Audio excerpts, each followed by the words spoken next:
buying a MacBook is more of a luxury.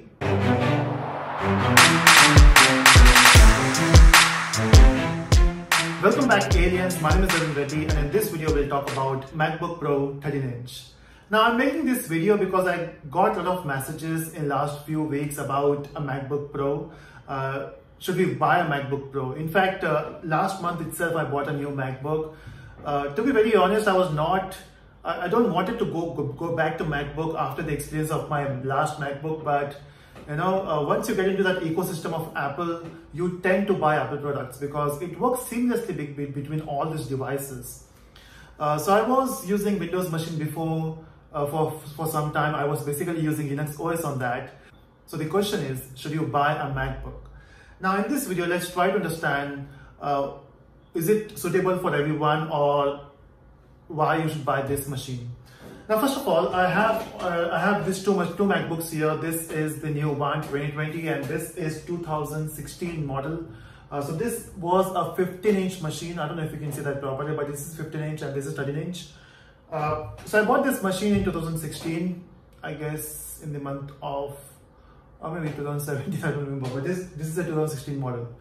Okay, this is a great machine. The only thing is, in all MacBooks we have this issue, which is the number of ports. So you can see we only get C ports on both the sides, only USB-C ports. Okay, you don't have normal USB port where you can attach anything. You need to use dongles, right? So I got this dongle here for the SD card. I got this dongle for the HDMI port, if you can see that. Okay, now this is a great machine, great specs. So I was happy with 15-inch, but then this machine has a lot of problems. The first one, the biggest problem, which is solved in the new machines, and that is the keyboard. I guess this was the first machine, first MacBook Pro, where they introduced butterfly keyboards. Now the travel time is very less. It's very flat. If you type, it's a different experience. Okay, so it's not great, but then once you get used to it, you will enjoy the experience. But then they had some issues with the a lot of issues. One of the issues is these keys were getting stuck, and sometimes when you press one time, it used to display multiple times, and it still happens with some of these keys here. And then one of my key came out. You can see that we have this space button came out of the keyboard while typing. So I don't know if this issue was there with other MacBook users, but according to specs and the way the display is awesome. Okay, so you will enjoy working on this machine. Now since there is an issue with the keyboard, I am supposed to use an external keyboard. Okay, I can't use the same one. And the amazing thing is this keyboard, these keys are much better than the keys on the MacBook Pro of 2016. In fact, they use the same keyboard for multiple versions, 2016, 17, 18 and 19, I guess. And in the new version, they have the new keyboard. Now if you open this machine, since you can see that I'm using this machine from last 1 month, so it is a bit dirty. Okay, but then these keys are amazing. Okay, so when you press this, it will give you a different feel. Okay, it's a very different feel compared to that one. Now maybe they have just used this keyboard and used it on the MacBooks. So this exact size, okay, so it's exact size, but there's a sound difference. They both are, I mean, this is using a scissor mechanism for typing, which works great. Yes, there's a big travel time compared to the other machine, but you will enjoy using this machine. Now coming back to the 13-inch, should we go for, I mean, there are different questions, right? Should we go for a 13-inch or 16-inch machine, which we have now? I mean, before that also we have one more question. Should we go for Pro version or the Air version? Now Air is great, but when it comes to development, so my perspective is more towards, if you are a developer, if you are an editor or video editor, should we go for Air version? I would say no, because the moment you say you are a developer, currently if you are using some software, let's say Android Studio or Xcode or maybe IntelliJ or maybe NetBeans, it may work well, but the moment you start working on advanced software in future, the current versions are working great, that's awesome, but what if there's an update with the new version?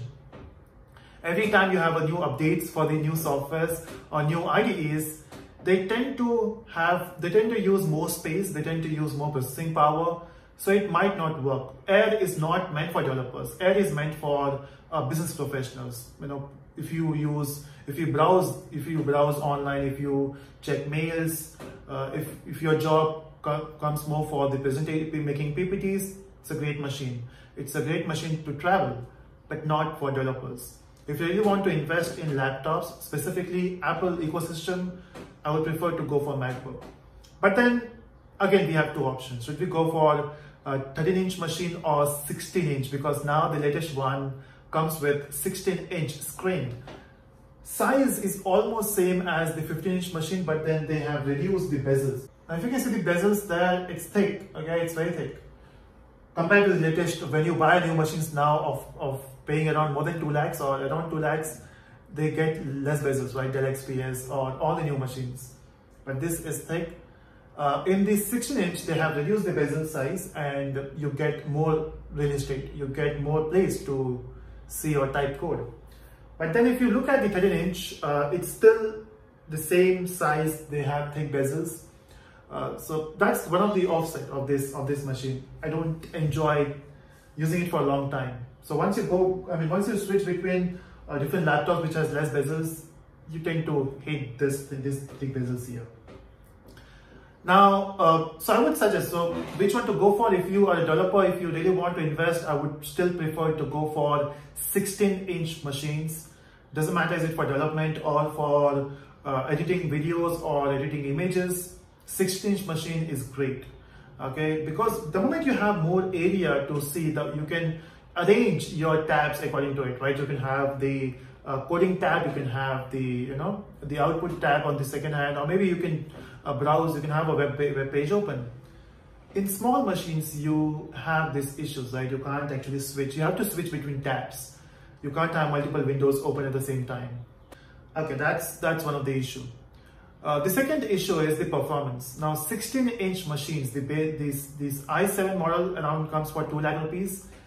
The i3 high-end model comes almost 195. Okay, so it's almost 2 lakhs. So instead of buying this machine, you could have gone for a 16-inch machine, right? The i7, which provides you more power, more area, right? But then, yeah, now your question would be why I went for this machine, why not 16-inch? Because I wanted to use a machine for travel purpose. So the thing is, when you have a big machine, it's difficult to travel with that. Yes, if you are going to college, if you're going to office in the same city, you can still prefer to use 16-inch. But let's say if you go for air travel, if you want to travel in your office itself with this machine, or maybe if you want to do work from home, and if you want to travel between your hall or bedroom, for my purpose, I wanted to go for a small machine because I can travel anywhere. There are two versions. We have base model and the high-end one.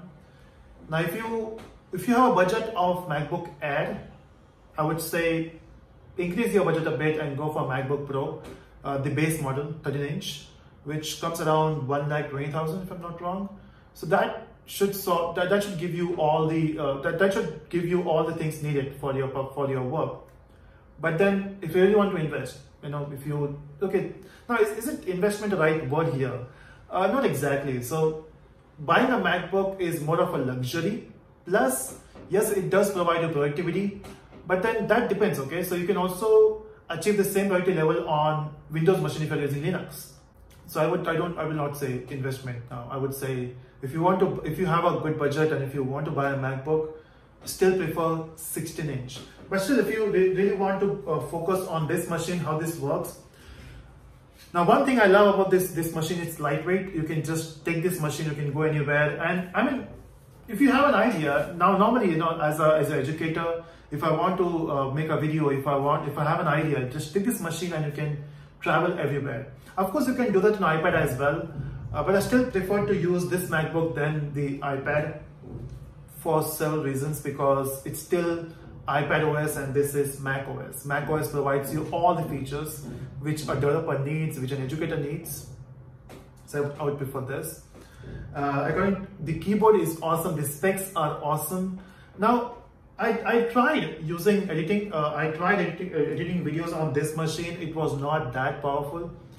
See, it will work, okay? It will not give you it will not hang your machine. But the moment you have worked on the bigger machines like i7 or i9, and the moment then if you move to i5 MacBooks, you will feel that difference. Okay, so every time you cut the part or cut a portion of the video, it does give that lag. Okay, so I don't like that. So normally I'm not using this machine for editing purpose. It is mostly for creating content.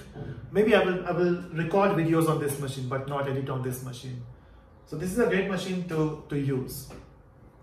Now for students, if you really want to buy a MacBook, it's not necessary to buy a MacBook. Okay, you can still prefer Windows machines, which works perfectly. But yes, if you have a budget, if you really want to buy a MacBook, if you think it will improve your productivity, then of course you can go for it. Now one of the amazing things about MacBooks are trackpads. Okay, it's huge, and it does give you a good response, you know, every time you use this trackpad.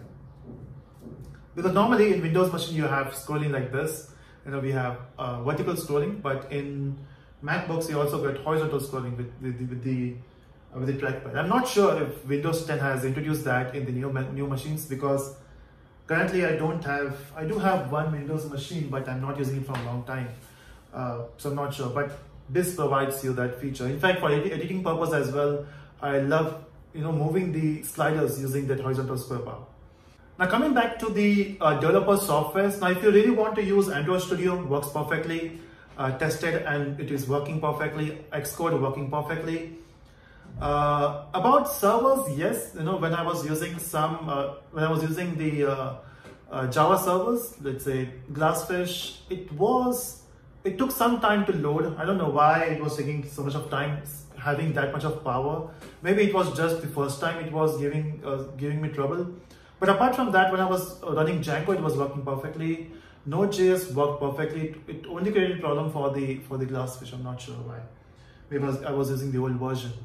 But as for developers, it is a great machine again. You can go with this.